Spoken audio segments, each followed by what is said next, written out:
everyone. Welcome to a special edition of In the Driver's Seat. Today we're on location at NADA in New Orleans. Joining us is Scott Gunnell, president of JM&A Group, one of the largest providers of automotive F&I products and dealership consulting services.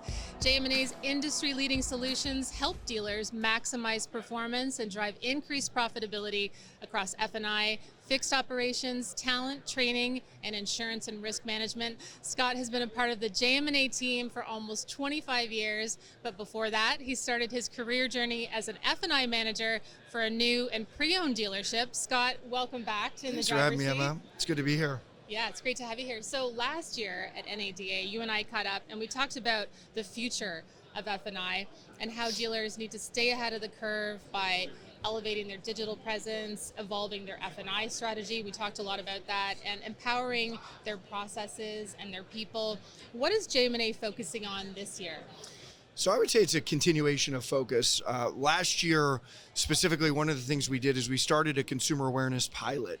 And for years we've talked about, and we see Cox and other organizations, Automotive News, have studies that show the earlier you introduce information around F&I to a consumer, the more likely they are to engage in the products at the time of purchase. So we've said that, but we didn't have a lot of great data to prove it. So we set out on a journey where we used about 5 dealerships, and we were able to identify consumers in the CRM that are in the purchase funnel, but they haven't purchased a car yet. And we branded this information on behalf of the dealer, but through social channels, through email channels, we began engaging those consumers in F&I content, just awareness and education.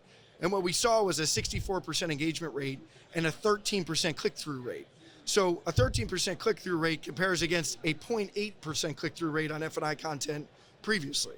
So that data gave us good quantification that this focus on consumer engagement, early consumer engagement, is driving actual behavioral change for the consumer. So in 2025, we are expanding that offering, we're expanding the pilot, and we're continuing to refine the consumer information that we're providing to elicit more consumer engagement. So it's very exciting. It's great that you went so far to back up probably, the hypothesis that you had with actual research and numbers and metrics to prove it. You look around at the show this year and it seems like NADA has similar topics in mind to JM&A. With its education lineup, there's sessions highlighting fixed operation, talent, even maximizing value for the customer, which is a huge theme. Sounds right up your alley. What are some of the trends you've noticed at the conference this year as we jump into 2025? Yeah, definitely. So the education trend is a big thing I've noticed. And, last year as the business, and I don't even like using this term anymore, but we say it has normalized. Yeah.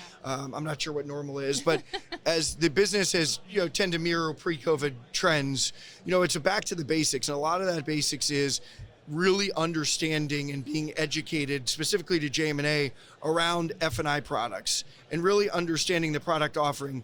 The other education focus is really understanding consumers.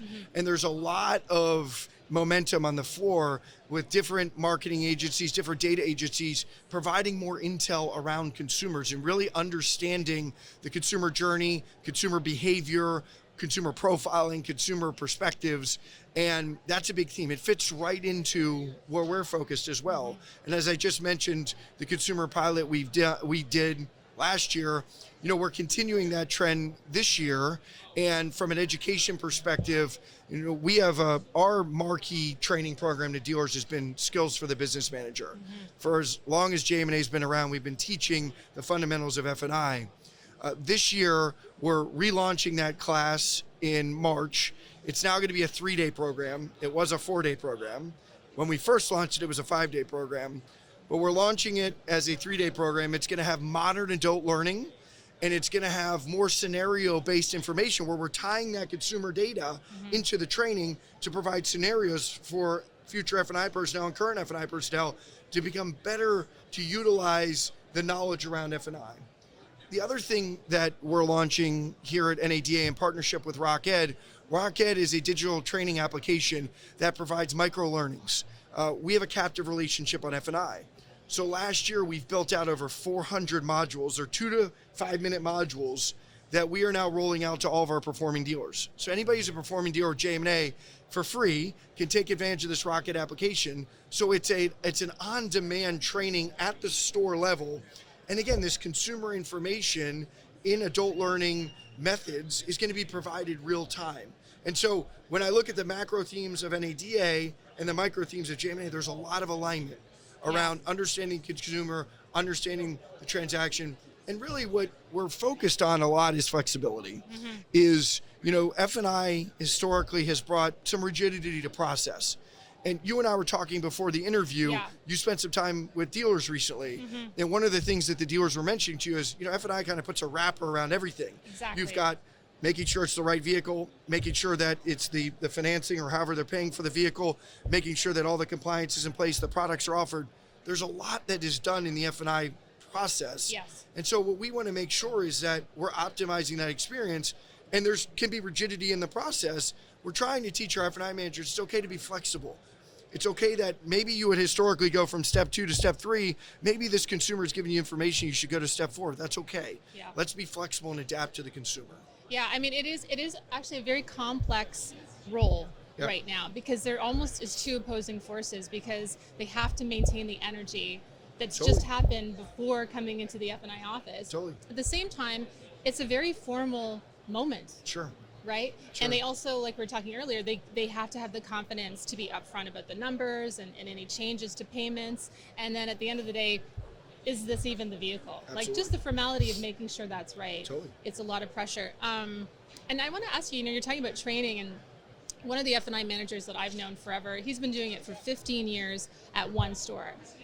This training you're talking about, he probably might think, do I need training?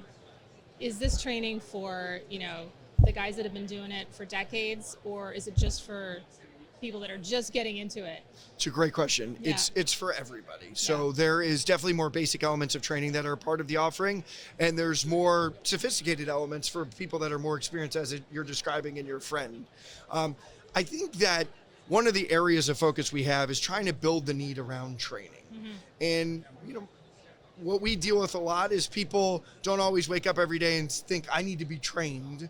They tend to think I know what I'm doing. Exactly. What we try to provide is data and different information around what's changing about the business. And so the training is net new to the more experienced F&I manager around different data, but there is a lot of basic fundamentals that haven't changed. And our belief is the more frequent that you brush up those skills, the better you are. So it's tailored to both. We know there might be some resistance from the legacy F&I managers, and we'll work hard to try and overcome that. Yeah, so it's for both.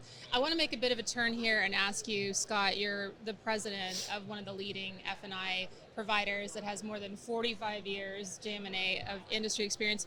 What keeps you up at night?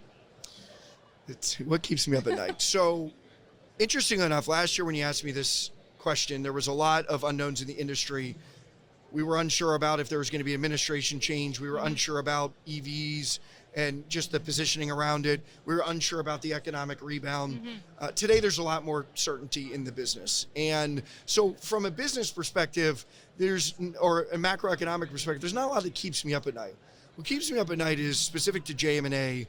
We are launching a new core infrastructure in May of this year. And we've been on a legacy technology to run the administration of our business for our 46 years of existence. We're replacing that. It's been a 24-month plus journey, about 12 months of specific system implementation.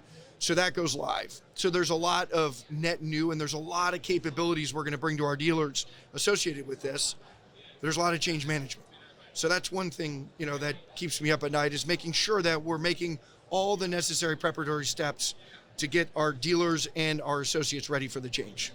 Something else that, keeps me up at night is just around a lot of we've been dealing with inflation, and specifically core inflation has been 2 to 3%. Auto repair maintenance inflation has at one point it was about 4 times what core inflation was.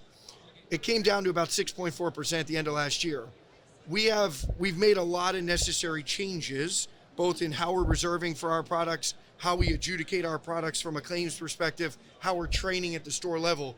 So it's making sure that we are perfecting everything around that. I'm not as concerned about inflation, the macro, as I mentioned earlier. It's more so just making sure that JM&A is bringing all the value and awareness. And we are a curious organization. We have a lot to learn. And so what keeps me up at night is just making sure we're maintaining that dealer-centric standard and bringing the best value we can to our dealers. Yeah, you're walking the walk. Yeah, absolutely. You can't expect dealers to evolve. You're not evolving, Correct. and there's never a good time to do that big of a step change. So yeah, I think it's interesting because I think what we were thinking about last year were things that were out of our control. And these things you're talking about now are things within your control, and you're doing it. It sounds like the JM&A team continues to be focused on the future. That's why you're doing all this. Do you have some ideas as to what we can expect for F&I this year in 2025? So I would say specific to F&I, F&I performance in 2024 was up year over year, where we saw new car gross profit, front end gross profit come down about 43%. F&I was up. We believe that trend is going to continue. We'd like to think that the new car or the front end gross profit will stabilize, but we do believe that F&I is going to continue to perform at a high level. Some of the reasons why is we believe there's going to be more interest rate cuts this year. We believe that F&I managers, the fundamentals of training we talked about, are more rooted in their daily behaviors. We do believe that manufacturer mix is getting more aligned to consumer demand. We do believe incentives is playing a different role. So a lot of optimism there. Specific to JM&A, what you could expect is as the year trails on, there's going to be a lot more from a consumer offering perspective. We are right now heavily studying the consumer. I mentioned some of our awareness pilots. There's a lot of other focus that we have about how can we bring more solutions to our dealers that engage the consumer through the transaction. So you should expect as the year goes on, we will bring more to bear around that will help engage the modern consumer of today, and it help aligns us to the consumer of tomorrow as well. So those are some big areas for us. Yeah, that is big. It'll be so interesting to see the impact of that. Yeah. Very exciting. It's been so great having you with us today. I want to ask you one last question. Sure. Because we're at NADA, what have you seen at the show so far, apart from the historic weather in New Orleans? What have you seen at the show that's made you go, wow? So interesting. I would say last year we talked about resilience. Dealers continue to be resilient because there's a lot of people here today. Yeah. And so it's great to see people had to drive. They had to make tremendous arrangements logistically to get here. People showed up. Of the dealers that I've talked to, the sense I'm hearing is optimism, a very high energy, excitement about this year. There's a lot to point to in their specific examples within their markets that they're bullish about the business. And so thematically, dealers are excited and they're very curious and hungry to continue to optimize their business. They recognize some of the trends we mentioned about profit declination in the business and the business getting back to pre-COVID normalcies. They're engaged and they're not afraid of it. Yeah. They're very curious about what they can do to stave off those trends and continue to grow their business. And they're optimistic about the growth. Yes. And so I haven't seen any dealers that I've spoken to really spend a lot of time on where the negatives are, the concerns of the business. They've really spent time on the opportunities in the business. And that is, to me, it's just a great signal of A, the role we need to play to continue to support them, but B, the sense of confidence that this year is going to be a good year. And the smart people are forecasting a growth in SAR. They're focusing a lot of bullish aspects of the business. There's still headwinds. Yeah. I mean, we're not naive to the realities of the business, but we're very optimistic about this year. And that's the themes I've heard. Yeah. So resilience and Confidence. really confidence and Optimism. excitement, and they made it here. Yeah. The energy. Yeah. I think getting through last year and getting through it in many ways and regards in a better fashion than it otherwise could have been has just built a solid foundation. And we anticipate growth this year. So we're forecasting growth, and we are very confident about it. That's great. I want to thank you again for being with us today, and we will see you all next time from the driver's seat.